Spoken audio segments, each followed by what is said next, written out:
An explosive book that claims Donald Trump goes to bed eating cheeseburgers will be published 4 days early despite the White House slamming it as complete fantasy.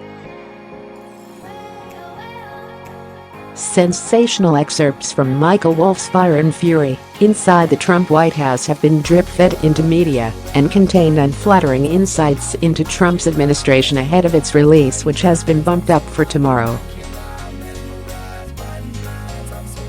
Hard-hitting Californian attorney Charles J.Harder has already issued a cease and desist letter against publisher Henry Holt and Co, while also asking for a copy for themselves.But. Despite the threats, publisher Henry Holt has revealed it will release the book at 9 a.m. Eastern Time, 2 p.m. in the UK, with author Michael Wolff tweeting, "Here we go. You can buy it and read it, tomorrow.Thank you, mr.President. The book has already caused controversy ahead of its release, with White House Press Secretary Sarah Sanders coming out swinging against it, saying that it contained ridiculous lies.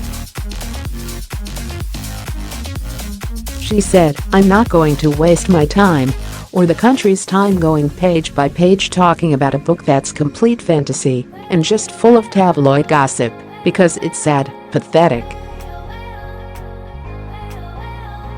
Our focus is going to be on moving the country forward."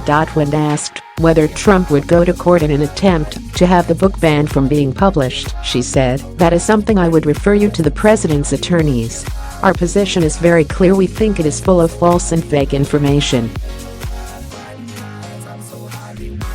Wolff's book is reportedly based on 200 interviews with White House staffers and members of Trump's election campaign team, including Steve Bannon. The litany of bombshell claims in the book include that First Lady Melania cried when Trump won the election. Other claims within the book include that Trump and his campaign team didn't actually want to win the election, and that the president eats cheeseburgers in bed while watching 3 TVs at once. Another said that Trump's daughter, Ivanka, sought to become the first woman president, a plan she concocted with her husband Jared Kushner. In response to claims that Trump never actually wanted to win the U.S. presidency, Ms. Sanders said, "It is absolutely laughable to think that somebody like this president would run for office with the purpose of losing. If you guys know anything, you know that Donald Trump is a winner, and he's not going to do something for the purpose of not coming out on top and not coming out as a winner. It's just, that's one of the most ridiculous claims in the book." Harder, who is representing the president's private company, the Trump Organization, already blasted former White House strategist Bannon for collaborating with Wolff. The lawyer accused the Breitbart chief of breaching confidentiality, insisting legal action was imminent. A letter to Bannon read, "You have breached the agreement by, among other things, communicating with author Michael Wolff about Mr. Trump, his family members, and the company," the letter continued, "disclosing confidential information to Mr. Wolff, and making disparaging statements, and in some cases outright defamatory statements to Mr. Wolff about Mr. his family members, and the company.